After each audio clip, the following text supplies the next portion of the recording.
नमस्ते दोस्तों, स्वागत है आपका मिस्टर टेक स्काई चैनल में और डेली टेक न्यूज़ सीरीज़ में, जहाँ पे हम बात करते हैं डेली लेटेस्ट टेक न्यूज़ के बारे में।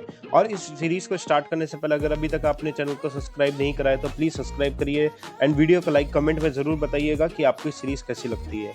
तो सबसे पहली जो न्यूज़ है वो व्हाट्सएप की तरफ से है। व्हाट्सएप जो अपने एक नए फीचर के ऊपर वर्क करने जा रहा है और ये जो फीचर है कहीं ना कहीं रिलेटेड होगा थ्रेड फीचर्स से। अगर आपको याद हो, थ्रेड के अंदर जब भी हम रिप्लाई करते हैं तो एक पर्टिकुलर उस मैसेज में फीचर आ जाता है। सेम अगर मैं व्हाट्सएप की बात करूँ, यहाँ पे अपोजिट यहाँ पे ट्रीट होता है। अगर व्हाट्सएप का कोई ग्रुप है, वहाँ पे कोई एक मैसेज का रिप्लाई स्टार्ट हो जाता है तो वो एक बहुत लंबी लाइन ऑफ सीरीज बन जाती है और उसके अंदर अगर कुछ इंपॉर्टेंट मैसेज हो वो हमेशा मिस हो जाता है। तो उसी को ध्यान में रखते हुए व्हाट्सएप जो है अब एक नया फीचर जो ला रहा है उसमें ये होने वाला है कि वो जो मैसेज है जिसका रिप्लाई करा जाता है उसके ऊपर एक बबल आइकन आ जाएगा, जहाँ पे इंफॉर्मेशन होगी कि उस पर्टिकुलर मैसेज पे कितने रिप्लाई, कितने रिएक्ट्स करे गए हैं। और जैसे ही हम उसके ऊपर क्लिक करते हैं तो वो एक एक्सपेंड होके पूरा एक नए स्क्रीन ओपन हो जाएगी, जहाँ पे सारे रिप्लाईज आएंगे। प्लस आप वहाँ पे रिप्लाई भी कर सकते हो और कुछ रिएक्ट करना है तो वो भी कर सकते हैं उस पर्टिकुलर चैट के रिएक्शन पे भी। और सेकंड की मैं बात करूँ तो Xiaomi का एक नया प्रोडक्ट लॉन्च हुआ था अभी YU7, और यहाँ पे जब लॉन्च इवेंट हुआ था वहाँ पे Xiaomi के जो फाउंडर है मैं कह सकता हूँ, तो उन्होंने अच्छा मॉक करा है एप्पल को और वहाँ पे कहा था कि एप्पल ने जो है अपना डेवलपमेंट तो बंद कर दिया था कार प्रोडक्शन का या फिर एक डिज़ाइनिंग का, लेकिन हमने जो है एप्पल का ध्यान में रखते हुए अपने सारे जो प्रोडक्ट्स हैं EVs उसके अंदर सीमलेसली इंटीग्रेट हो एप्पल प्रोडक्ट, वो हमने ज़रूर काम करा है। और इनका जो टारगेट है इस बार का 2025 वो 3.5 यूनिट्स का है सेल करने का, और अभी एट प्रेजेंट 2.89 तो आ ही चुके हैं इनके पास ऑर्डर्स।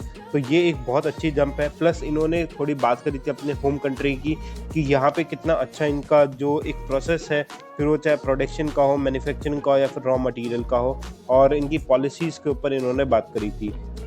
सेकंड की अगर मैं बात करूँ तो HP के 2 न्यू वेरिएंट्स आए हैं।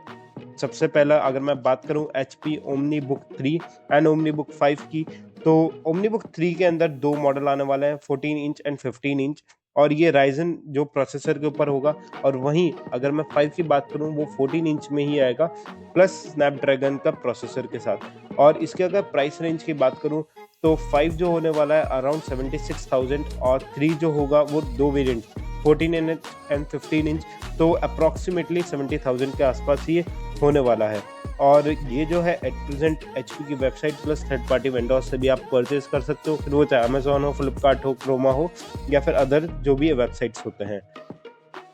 लास्ट की बात करूँ तो अगर आप अमेजोन एप्लीकेशन यूज़ करा है तो वहाँ पे एक AI फीचर है रूफस करके, वही पर्टिकुलर जो AI है ये अब डेस्कटॉप में भी इंटीग्रेट कर दिया है। और इसका अभी इंटीग्रेट करने का इनका जो रीज़न है वो ये अपकमिंग जो डेज में इनका सेल आने वाली है, प्राइम डे, वहाँ पे यूज़र का एक्सपीरियंस अच्छा हो और वो बढ़िया परचेज कर सके।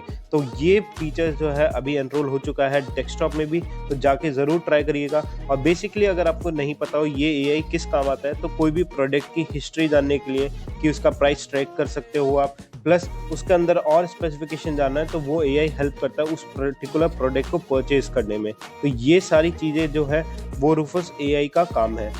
तो ये थी आज की लेटेस्ट न्यूज़। ऐसे ही और न्यूज़ को पाने के लिए आपको पता है क्या करना है, चैनल को सब्सक्राइब, वीडियो को लाइक और कमेंट में बताना है, सो दैट हमें भी मोटिवेशन मिले ऐसे ही और वीडियोस बनाने की। Thank you for watching Mister Tech sky.